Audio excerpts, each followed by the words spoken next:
حضرت عمر ایک دفعہ رات کے وقت مدینہ کی گلیوں میں گھوم رہے تھے۔ آپ رضی اللہ عنہ نے دیکھا کہ ایک خیمے میں بڑھیا بیٹھی ہوئی ہیں۔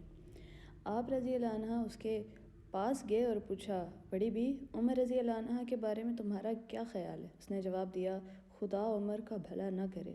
حضرت عمر رضی اللہ عنہ سن کر بولے، بڑی بی، یہ بدعا تم نے کیوں دی؟ عمر سے ایسا کیا قصور ہوا ہے؟ بڑھیا کہنے لگی، عمر نے آج تک مجھ غریب کی خبر نہیں لی۔ حضرت عمر رضی اللہ عنہ نے کہا، بھلا ان کو کیا پتا کہ اس خیمے میں کوئی ایسی عورت بھی رہتی ہے جسے مدد کی ضرورت ہے؟ بڑھیا بولی، واہ، یہ خوب ہے، ایک شخص لوگوں کا حاکم ہو اور اسے اس کے لوگوں کے حال کی خبر ہی نہ ہو۔ یہ سن کر حضرت عمر رضی اللہ عنہ کی آنکھوں میں آنسو آ گئے اور وہ اپنے آپ سے کہنے لگے، اے عمر، تجھ سے یہ تو بڑھیا ہی عقل مند نکلی۔ پھر آپ رضی اللہ عنہ نے بڑھیا سے کہا، بڑی بی، یہ تکلیف جو تمہیں عمر سے پہنچی ہے، تم میرے ہاتھ بیچ دو تاکہ قیامت کے دن عمر رضی اللہ عنہ سزا سے بچ جائے، تو جو تم مانگو گی دوں گا۔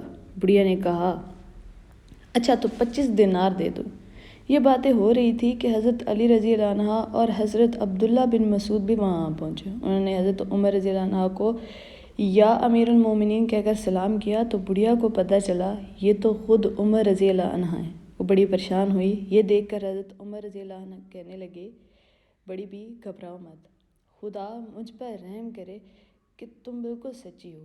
آپ رضی اللہ عنہ نے کاغذ پر یہ عبارت لکھی کہ عمر رضی اللہ عنہ بن خطاب نے اس بڑھیا سے اس کی تکلیف اور پریشانی جو اس سے عمر کی خلافت شروع ہونے سے اب تک اٹھانی پڑی ہے، 25 دینار میں خرید لی ہے۔ اب یہ بڑھیا قیامت کے دن اللہ کے سامنے عمر رضی اللہ عنہ کی شکایت نہیں کرے گی۔ حضرت علی رضی اللہ عنہ اور حضرت عبداللہ بن مسعود نے اس پر گواہوں کی حیثیت سے دستخط کیے۔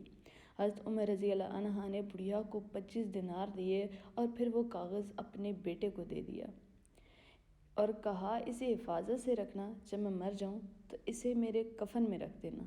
اس واقعے سے ظاہر ہوتا ہے کہ حضرت عمر رضی اللہ عنہ کو رعایا کے دکھ درد کا کتنا خیال رہتا تھا۔ وہ چاہتے تھے کہ جو تکلیف اٹھا لیں لیکن رعایا کو وہ تکلیف نہ ہو جو یہ خود اٹھا لیں۔ اور آج کل کے حکومتیں دیکھیں، حکمران دیکھیں، وہ خود تو عیش و عشرت میں رہنا چاہتے ہیں لیکن کسی اور کا بھلا نہیں کرنا چاہتے۔ یہ بات صرف یہاں ختم نہیں ہوتی، یہ بات اگر اس کو میں فلسطین کے ساتھ جوڑوں تو آپ یوں دیکھیں کہ ہمارے پاس کیا کچھ نہیں ہے، ہمارے پاس کتنی فوج ہے، ہمارے پاس کتنا اسلحہ ہے، لیکن اگر وہ ہم اسلام کے لیے استعمال نہیں کر سکتے تو پھر ہم کیا کر سکتے ہیں؟ ہم سارے خاموش بیٹھے ہیں، کیوں؟